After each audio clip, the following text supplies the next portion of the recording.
Oi pessoal, estamos dando início a mais uma temporada do Vinhos e Talks e não podia ser em um lugar mais especial e com uma pessoa mais incrível. Eu estou falando de Heloíse Meroli, que é fundadora da Vinícola Legado. Elo, seja muito bem-vinda, é um prazer enorme estar sendo recebida por você aqui hoje. Obrigada, Sol. Adoro falar sobre a Legado e vai ser um prazer compartilhar tudo com vocês. Perfeito, Elo, e eu vi que você trouxe um vinho aqui, né, para brindar este momento tão especial. E a gente tem aquela regra aqui no podcast que a história tem que ser regada a vinho. Minha. E a sua, mais ainda. Bem, posso começar falando um pouquinho da história do vinho, então? Por favor, faça isso. Então, esse vinho que eu vou te servir é o Esfizio Viognier. Esfizio é uma palavra do dialeto napolitano que quer dizer algo delicioso, algo feito com capricho, né?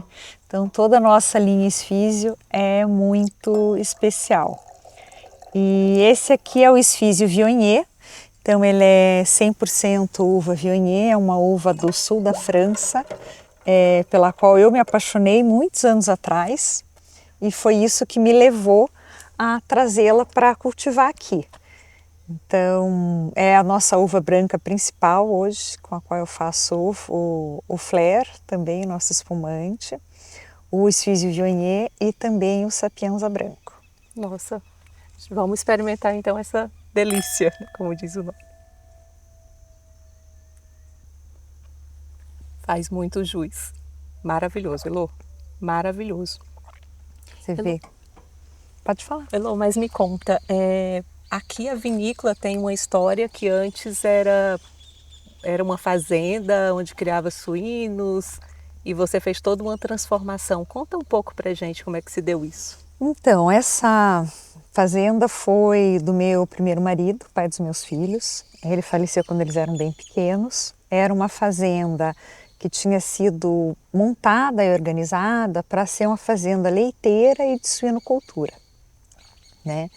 Quando eu tive que assumir a fazenda em 2006, eu queria algo que realmente me motivasse a trabalhar aqui, né? Porque não era a minha área e eu sabia que eu ia ter muitas décadas até meus filhos ficarem adultos, né?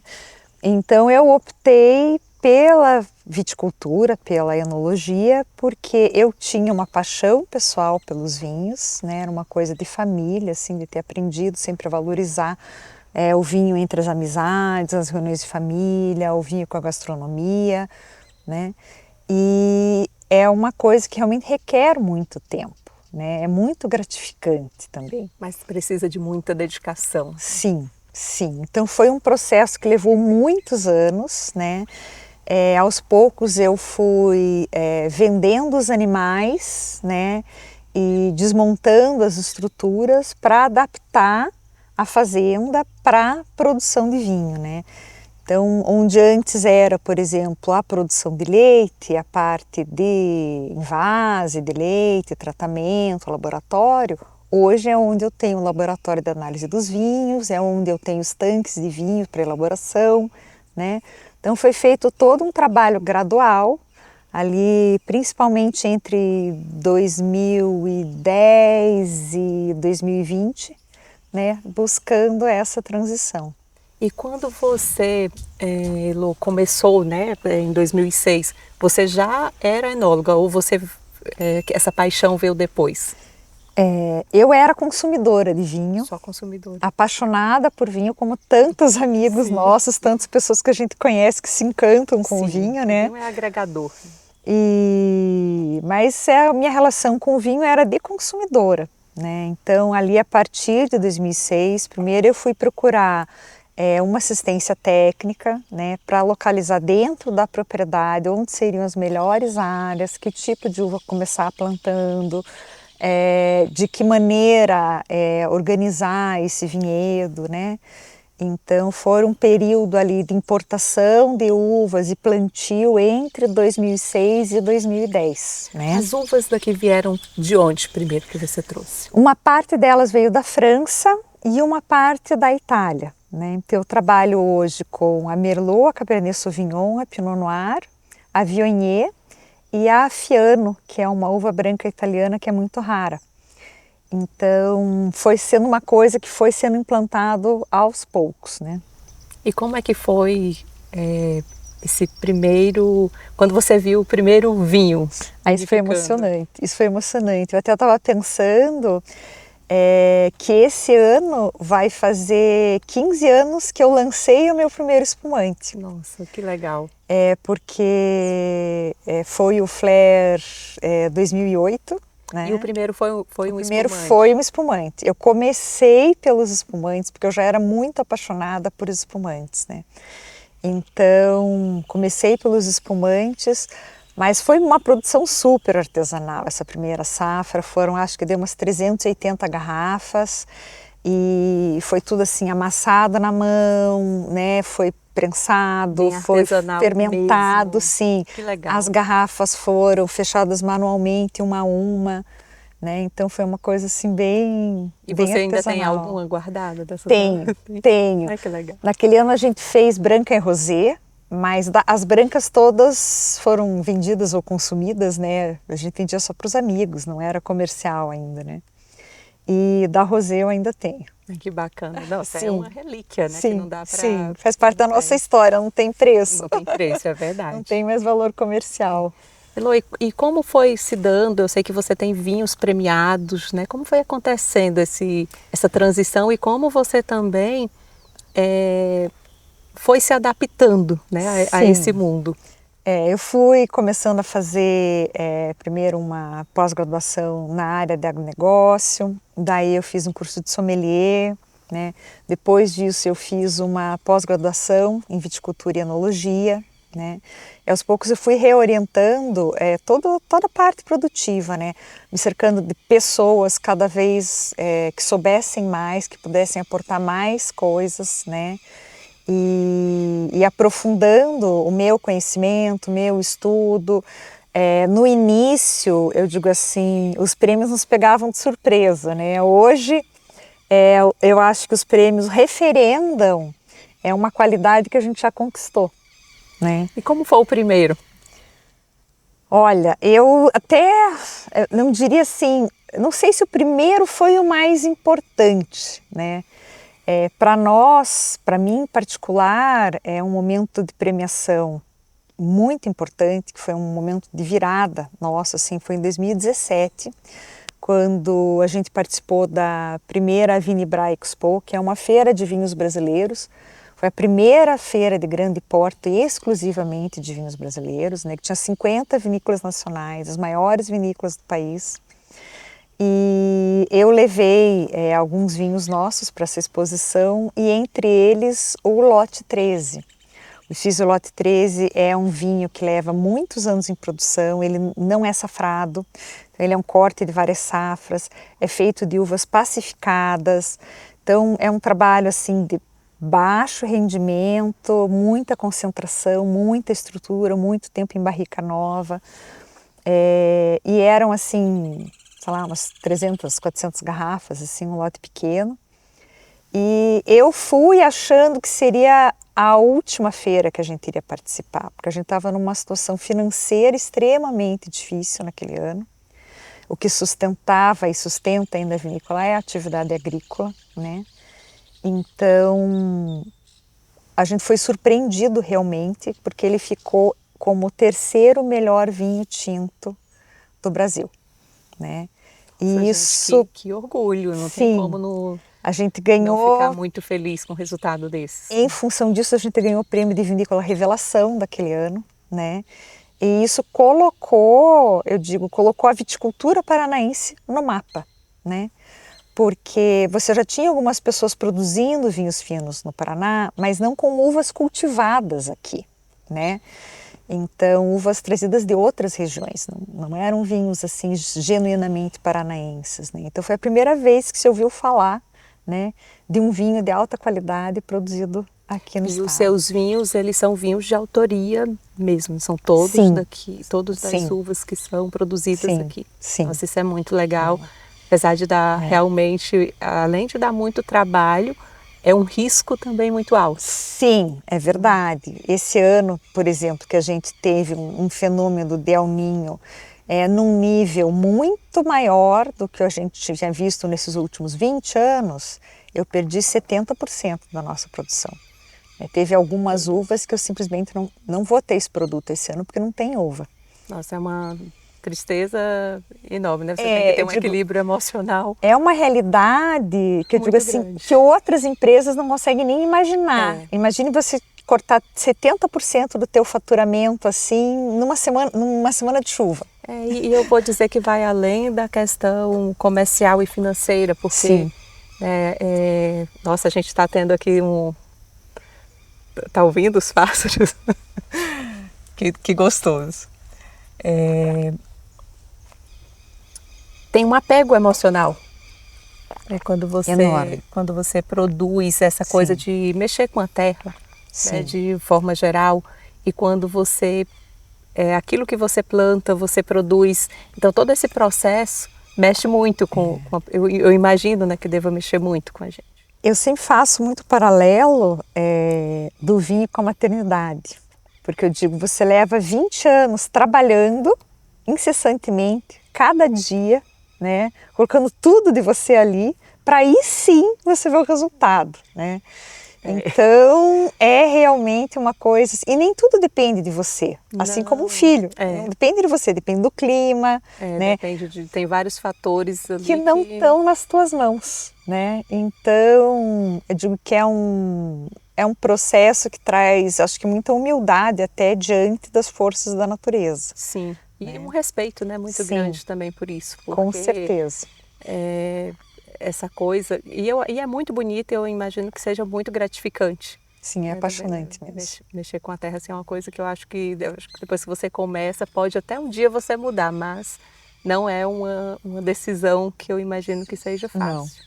Não deve ser. E o que você já passou, assim, né, de grande desafio, vou chamar essa palavra aqui dentro da vinícola, você, com a sua história, né? Você ficou viúva, com filhos pequenos, e ainda teve que transformar literalmente uma coisa em outra e começando praticamente tudo do zero. Imagino que teve apoio, mas muito sozinha também. Eu ia dizer até que eu não parti do zero, eu parti do negativo, porque eu assumi um passivo muito grande e uma quantidade enorme de problemas jurídicos, né? Nossa.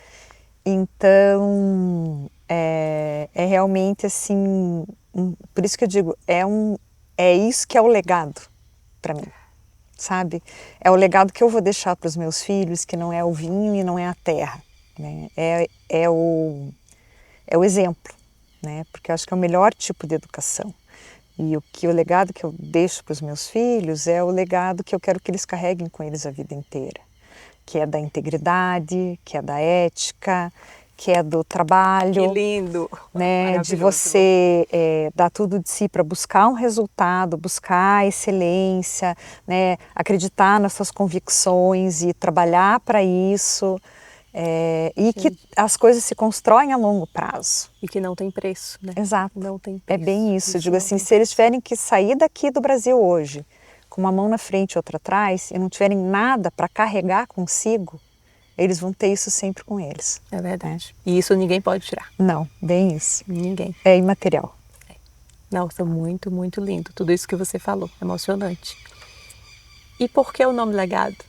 Bem por causa disso. Bem por causa disso, né? Porque eu queria que fosse algo que concentrasse, que simbolizasse exatamente isso que eu estava construindo para eles, sabe? Essa transformação. Né? Quantas vezes a gente não tem, eu digo, quando você conversa com outros empreendedores, os empreendedores falam muito dos seus sucessos, né?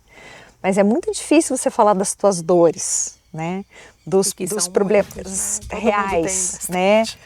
Então eu digo assim, eu tive que superar muitas dificuldades, como tantos outros empreendedores, né? Eu hipotequei minha casa, eu vim de carro para pagar salário, né? Mas eu não digo isso para dizer assim que eu fiz algo assim, para falar das dores minhas. Eu estou falando das dores de todo microempreendedor, né? Do quanto de si ele coloca ali, do quanto ele sacrifica da sua família, das férias si que não mesmo, tem, né? De si A gente mesmo, os sacrifica da fins de nossa semana que você não saúde, tem. os fins de Bem semana. isso. Então eu digo, tem que ser algo que você goste muito. É um propósito. Exato. É um Tem que ter propósito. significado, tem que Tem ter que um ter. propósito. Porque o que você dá de si é muito maior do que numa relação de trabalho E só com assim, remuneração econômica. se a gente for pensar bem, e se a gente, como empreendedores, estiver empreendendo, pensando em tudo isso que a gente doa e voltar isso num retorno financeiro, esquece. Nunca vai se pagar. Nunca. É sobre um propósito, é sobre realmente Sim. um legado. Exato, são objetivos maiores. E que é muito difícil quem está de fora, quem não vive esse mundo, entender. Sim. Né? Muitas vezes há julgamentos, muitas Sim. vezes as pessoas realmente não compreendem e está tudo certo. Porque são outras realidades, São outras né? realidades. Mas a gente que empreende, quando você vai contratar um serviço, ou quando você vai ter um fornecedor trabalhando com você, você sabe apreciar isso, né? É um cuidado que eu sempre tenho, né? De olhar pelo lado do empreendedor, porque para dar valor para aquilo que ele realmente faz. Sim, até as pessoas que trabalham com a gente, Sim. né? Eu gosto muito de valorizar o trabalho de cada um, o ritmo de cada um. Eu sou uma pessoa, por exemplo, que eu sou elétrica, eu quero fazer 1000 coisas ao mesmo tempo e eu quero que as pessoas que estejam ao meu redor façam também. Querer, eu quero, mas eu respeito e sei que não vai ser daquele jeito, porque cada um é único. Né? Uma coisa que é bacana, que eu acho que talvez eu nunca tenha falado, assim, que é uma coisa indireta que acabou acontecendo pelo espírito que eu coloquei na Legado. Eu vejo assim, tem muitas pessoas que passaram por aqui, né, que se encantaram com o vinho aqui, que fizeram a sua formação aqui e que hoje estão voando por lugares mais altos, em lugares inusitados, onde eles nunca achavam que iam chegar, sabe? Em outros estados, em outros países e que começaram aqui. Nossa, então eu vejo que esse legado eu construí para os meus filhos, mas vai muito além dos meus filhos. Muito além, com certeza. Não, e assim, não é só os teus filhos, as pessoas que passaram por aqui, mas são também os consumidores. Sim. Né?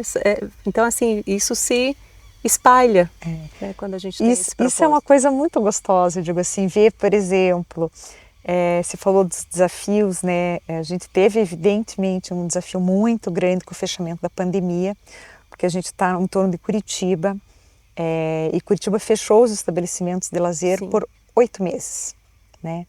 Então, naquele ano eu fiz um programa, criei um programa que se chamava Adote uma Videira, em que a pessoa se associava e pagava uma taxa por mês para receber em casa os vinhos, etc. e tal, mas num formato bem exclusivo, né, com conteúdos diferenciados e tal. Mas além disso, a pessoa podia dar o seu nome a uma videira aqui. A uma videira aqui. E foi muito lindo, porque tinha um casal jovenzinho que o rapaz tinha pedido a mulher em casamento aqui. E eles adotaram. E no início a videira não tinha nome, era o bebê da fulana de tal. Né? E daí quando o bebê nasceu, a gente mudou a plaquinha e colocou o nome do bebê.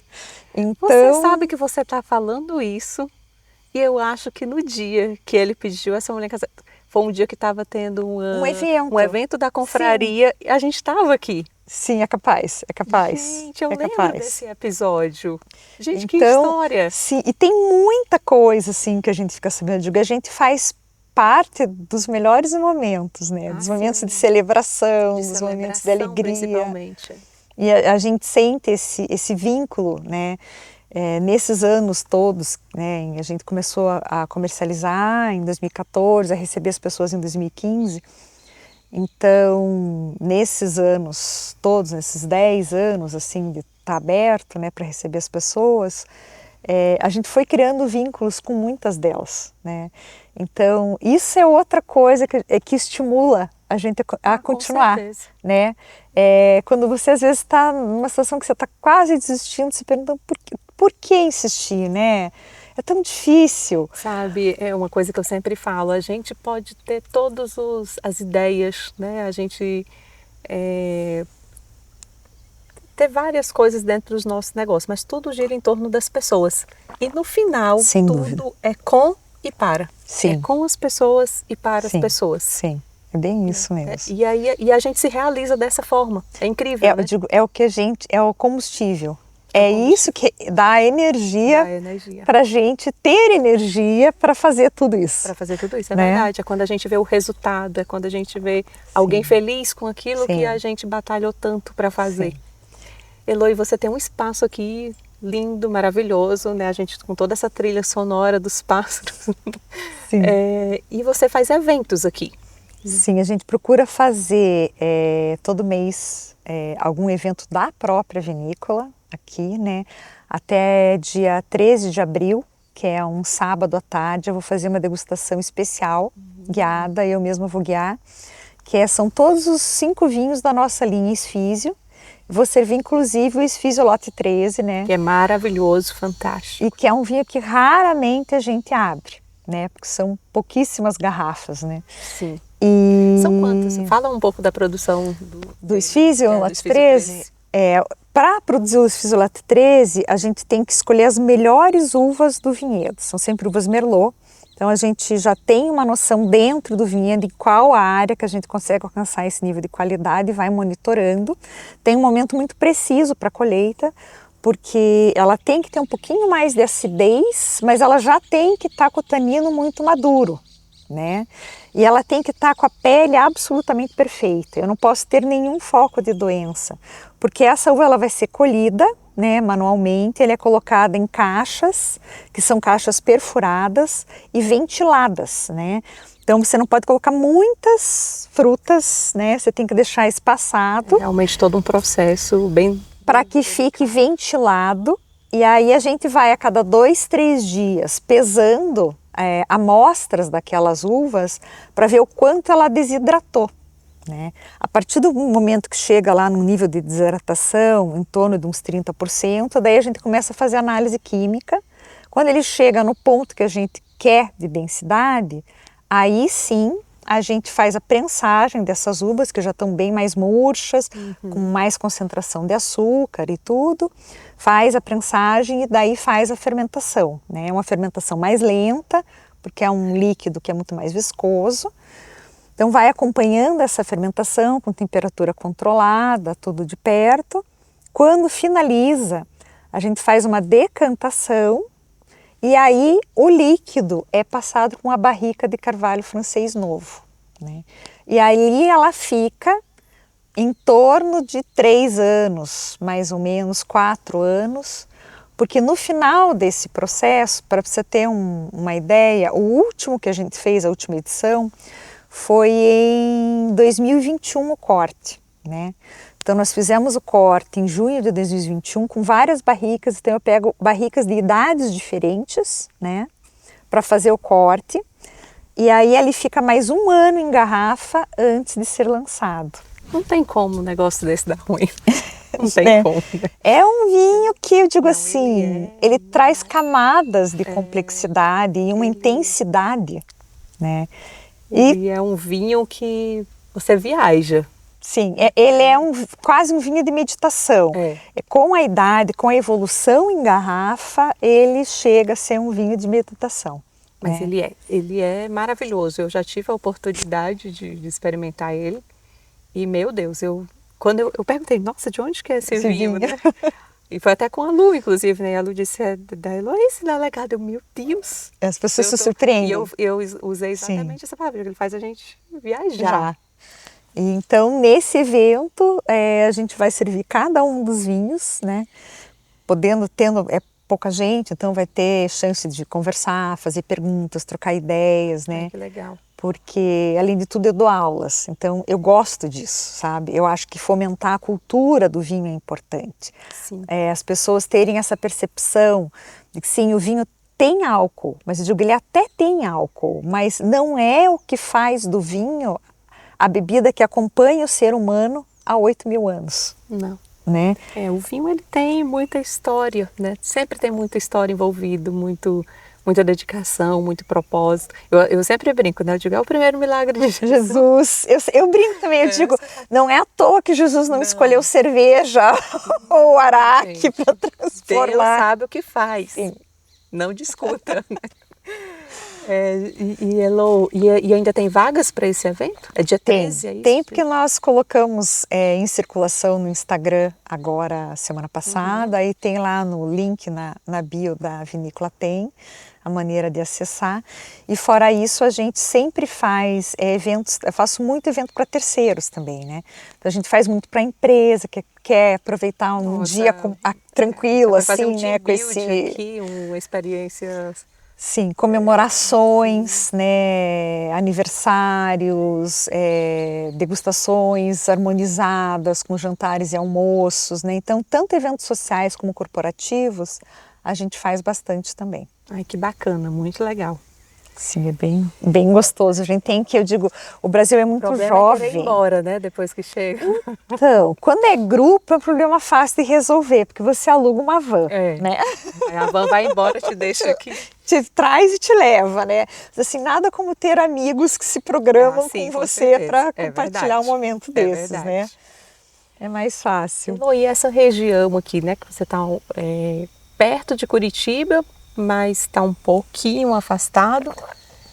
Você tem muito problema com mão de obra, essas coisas? É difícil para você? A parte de recursos humanos é um desafio muito grande, porque não é só uma questão de valorização, como você falou, financeira, é a valorização social, né? Sim. A gente vê que muitas pessoas que não cresceram ligadas ao campo, elas enxergam o trabalho no campo como algo abaixo de si, né? Elas acham eventualmente que vão estar melhores trabalhando num comércio, numa indústria. Né?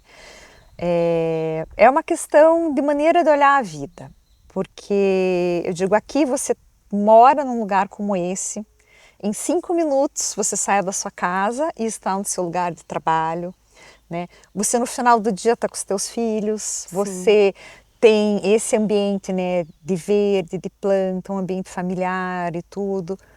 Mesmo assim é difícil, mas eu acho que tem muita ligação com a maneira como o que a gente valoriza na sociedade, sim, sabe? Então essas pessoas às vezes não se sentem valorizadas, não é nem financeiramente, né?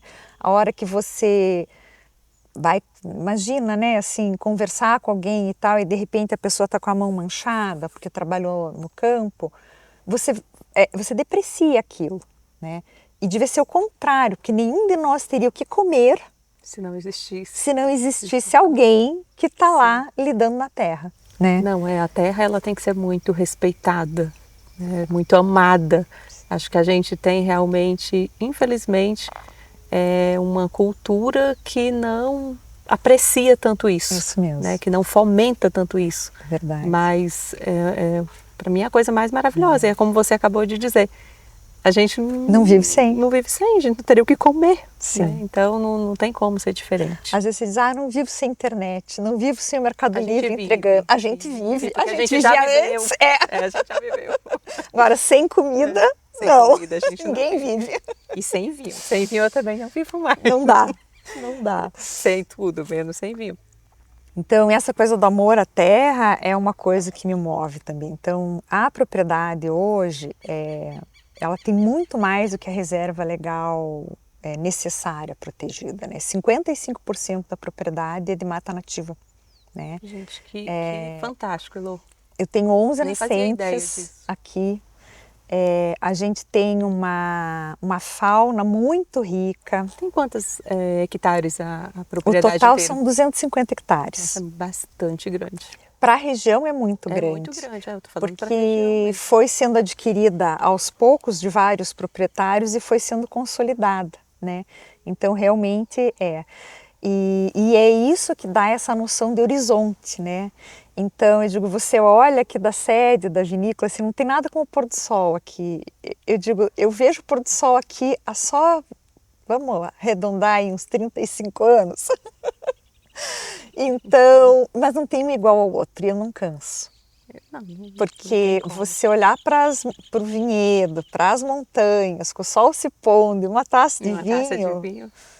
Não, é você felicidade. rejuvenesce 20 anos por cada pôr do sol ali, né? É bem isso. Por isso que você tem essa energia tão maravilhosa, Elô, né? Vinho, pôr do sol todos os dias, não tem como. Né? A gente tem que, A gente tem que tem ter, que né? pensar o que faz bem para a tua alma. É, Né? tá Assim, então certíssimo. são as pessoas que te fazem bem, os hábitos que te fazem bem, né? Eu digo, aqui você tem esse tempo de apreciar a natureza. Eu digo, quando a pessoa vem para cá, é tão perto de Curitiba, né? Eu digo, ali do Parque Barigui até aqui dá 25 minutos de asfalto. Né? Mas é engraçado, tem um certo momento ali, parece que quando você atravessa, passa da igrejinha, né, na Sim, estradinha, parece que você está entrando na roça, assim, é, né? é verdade. E é E muito gostoso. muda o estado de espírito, a pessoa relaxa, você sai daqui energizado, assim, é um outro É um astral. outro astral. Elô, você tem uma história maravilhosa, não é à toa que você é uma pessoa tão admirada. Todas as pessoas que eu conheço, falo o nome Heloísa e todo mundo, nossa, as pessoas têm realmente um respeito, uma admiração por você e não é à toa. Você tem além do teu legado, né, que realmente você tem um legado, você tem um propósito por trás e tudo que você contou aqui, você conta com uma leveza, sabe, que É porque, deixa um ensinamento muito grande. eu digo assim, você tem muitos clientes na área de publicidade, né? E hoje em dia em publicidade se fala muito em storytelling, né? Então eu digo, é Eu até me maravilhoso arrepio. quando você não tem que ensaiar um storytelling, Sim, não porque você tem, porque tem essa você já história, tem. né? Essa história faz parte da tua vida, do teu negócio, da tua família. Exatamente. E esse que é o storytelling, que é o É o real, mais né, que a verdadeiro. gente quer contar, que é o real, é a história dos negócios, que sempre tem pessoas ali por trás. Isso E mesmo, pessoas isso mesmo. muito fortes, pessoas que tiveram a coragem lá atrás de tomar uma decisão e de seguir em frente, né? Senão os negócios não, eles não continuam. Eu fico muito feliz porque hoje eu vejo assim, né, o meu trabalho se consolidando, essa região se consolidando, a Legado sendo reconhecida pelas pesquisas científicas, pela qualidade do vinho, né, pelo trabalho com a sustentabilidade. Mas é um gostinho especial poder trabalhar com outras mulheres mais jovens, sabe? Porque eu vejo assim, em quem que você vai se espelhar? Né? Sim. E foi muito difícil, assim, demorou um tempo para eu me tocar, porque a gente não se dá conta que a gente está envelhecendo Não. também, né? Que bom, né? Eu nunca. Eu tenho A minha cabeça, eu tenho exato. 22, tenho uns 20 anos A já. energia parece que é inesgotável, Sim, né? sim. Então é muito bacana quando você vê que você está conseguindo exercer um efeito positivo sobre outras pessoas. E daí você pensa, puxa, que bacana, né? Valeu a pena, porque outras pessoas vão seguir daqui para frente, né? Junto comigo. E eu acho que esse contato também com lideranças mais jovens, pessoas inovadoras, outras ideias, outras maneiras de ver o mundo, Uma enriquecem troca. muito. Na verdade, é uma troca muito rica, porque tanto as pessoas mais jovens têm essa oportunidade Sim, de conhecer, de o que você traz aprender, de de se experiência, inspirar, né? Como isso mesmo, você tem o novo ali isso mesmo. de pessoas que podem até não ter nascido já com internet, mas que chegou muito rápido, Rápido, né? Então que elas já têm uma facilidade de lidar com esse mundo sim, tecnológico de que uma maneira com uma tudo velocidade diferente. uma velocidade da informação ela é maluca, né? Eu digo que a mente humana nem consegue acompanhar, Acompanhar. não E consegue. isso já foi até demonstrado, né? É uma das coisas que mais gera ansiedade nas pessoas hoje Sim, em dia, é isso, né? Então, trabalhar com a terra também tem esse efeito terapêutico, é, porque não importa quanta pressa eu tenha, a uva tem o tempo só dela. dá fruta uma vez por ano. Não tem como apressar o Não, processo da natureza. não Não tem. tem. Você tem que esperar, cuidar, trabalhar até chegar àquele É ponto. terapêutico, na Você verdade, né? aprende a. E essa troca que você estava falando, isso é muito bacana, porque são os dois mundos, né? Sim, é um contraste, É um né? contraste e um aprende muito com o Com o outro. outro. É bem isso Se a mesmo. gente tiver essa consciência, né, de parar, olhar, peraí, deixa eu ver o que é que eu tenho aqui para aprender contigo e levar para a minha vida. Gente. E essa coisa da inovação, né? Eu digo assim, eu tenho muito isso em mim. Então, e eu trouxe isso para Legado. Por isso que eu digo, os vinhos são muito autorais. Você é inovadora desde que você começou a Legado. Né? Você Então, transformou.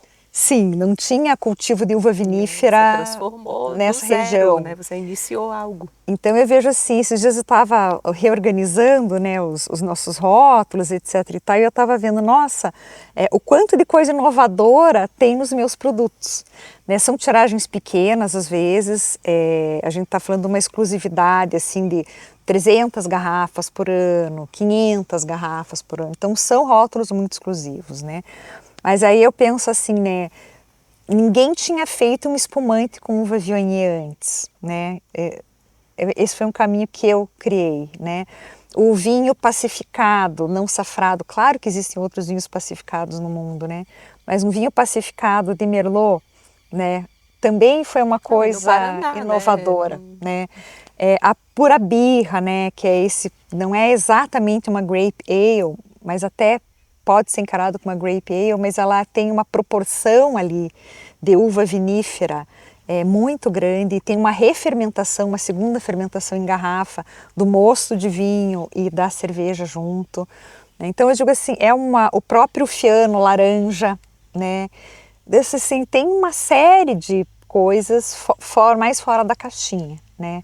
Não, totalmente fora da caixinha. Eu acho que os seus vinhos, eles têm sempre um toque muito especial de inovação, né? Mas eles não perdem toda essa essência, sabe? Sim, né? sim. Que tem aqui. Então, assim, tem essa coisa especial realmente. São vinhos muito especiais.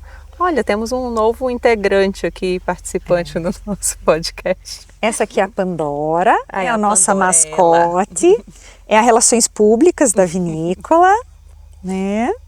Ela que adotou a vinícola e a vinícola a adotou. Que legal. A Pandora é o nosso mascote símbolo. Tu veio a brilhantar aqui nosso momento especial. Isso mesmo. Ai, que bacana. Elô, nossa, eu conhecia, claro, a tua história, mas não tão profundamente, né? A gente nunca tinha conversado tanto e falando realmente da vinícola, né? E como eu falei, você fala tudo com muita leveza, nota-se o amor enorme, não tem como não ter, né? Senão você nem estaria aqui. Mas assim, eu fiquei muito, muito, muito feliz, sabe? Inspirada com a sua história. Muito obrigada por compartilhar, de verdade. Obrigada, fico feliz também. E desejo muito sucesso e que esse legado, ele possa eternizar. É isso que eu desejo. Que assim seja, minha amiga. Então vamos brindar mais uma vez. Eu já estou aqui deixa eu te servir. Te agradeço.